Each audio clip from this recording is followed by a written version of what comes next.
5 বছর আপনার দ্বারা মানে পলিমার সলিউশন তো আপনারই ধরতে গেলে পিএসএল টুর্নামেন্ট হচ্ছে ক্ষুদে ক্রিকেটারদের জন্য। এই ক্ষুদে ক্রিকেটারদের জন্য যে টুর্নামেন্টটা এখন পর্যন্ত মাঠে গড়ায় নেই এই বছর, কারণটা কি?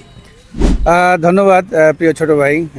আসলে এখানে ময়মনসিংহ সার্কিট হাউস এবং ময়মনসিংহের সকল ক্রীড়ামোদী এবং ক্রিকেট প্রেমিক বিশেষ করে যারা, তারা সবাই জানেন যে করোনার সময় যখন সারা পৃথিবী স্তব্ধ হয়ে গিয়েছিল, আমাদের ময়মনসিংহে যখন ক্রিকেটাররা রাস্তায় বের হতো ভয় পাইতো, তখন আমাদের এই ক্রিকেট একাডেমি অফ ময়মনসিংহের আমাদের এই যে মূল উদ্যোক্তা আমাদের আরিফুর রহমান রবিন, এই রবিনই আমার কাছে এসে অ্যাকচুয়ালি প্রস্তাবটা দেয় যে ভাইয়া তুমি তো খেলাধুলার জন্য ময়মনসিংহে চেষ্টা করে যাচ্ছ, বাট আমাদের এইখানে যে ক্রিকেট একাডেমিগুলি আছে এখানে প্রায় কয়েকশো ক্ষুদে ক্রিকেটার আছে যাদের আসলে ওরকম প্রতিযোগিতামূলক কোনো টুর্নামেন্ট নাই, এবং এইটার কারণে তারা কিন্তু পরবর্তী যে ধাপ আপনার অনূর্ধ্ব 16, 17, 18 বা 19 লেভেলে কিন্তু তারা যেতে পারছে না।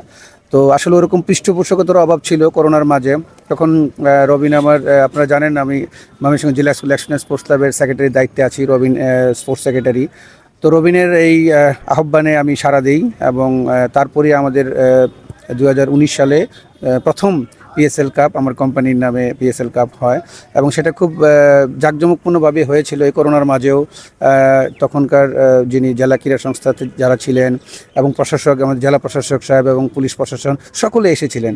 সবচেয়ে ইম্পর্টেন্ট যে জিনিসটা, যে আমরা আসলে খেলাধুলাটাকে টোটালি রাজনীতির ঊর্ধ্বে রেখে এবং বাচ্চাদের যেন এই ডেভেলপমেন্ট ক্রিকেট টুর্নামেন্ট থেকে ভালো কিছু শিখতে পারে, ক্রিকেটীয় জ্ঞান দিয়ে যেন পরবর্তী ধাপে যেতে পারে, সেই চেষ্টাই আমরা করেছি। আমাদের আসলে অন্য কোনো উদ্দেশ্য ছিল না, এবং এই জন্যই আমাদের সকল প্রশাসন এবং ময়মনসিংহের সকল ক্রীড়ানুরাগী এবং অন্যান্য রাজনৈতিক দলের যারা সংগঠক আছেন, এখন যারা কাজ করে যাচ্ছেন, আমাদের প্রত্যেকটা টুর্নামেন্টে প্রত্যেকটা পুরস্কার বিতরণীতে ওনারা সবাই এসেছেন, এবং A to Z সবাই এসেছেন এবং এই বাচ্চাদেরকে উৎসাহ দেওয়ার জন্য।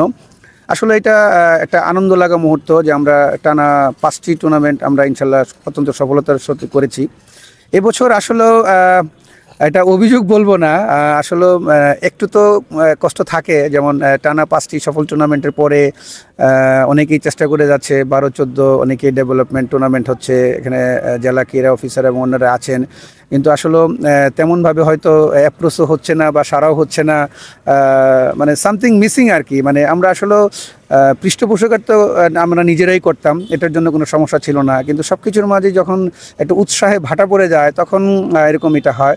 তবে আমি নিশ্চিত যদি আবার এরকম আমরা সহায়তা পাই, মাঠ যদি সময় মতো পাই, জেলা ক্রীড়া অফিস এখন যিনি আছেন, যারা জেলা ক্রীড়া সংস্থার দায়িত্বে আছেন, তাদের যদি সহযোগিতা পাই, অবশ্যই আমরা পিএসএল কাপ আবার শুরু করব। দরকার শুধু একটু আন্তরিকতা এবং সহযোগিতা।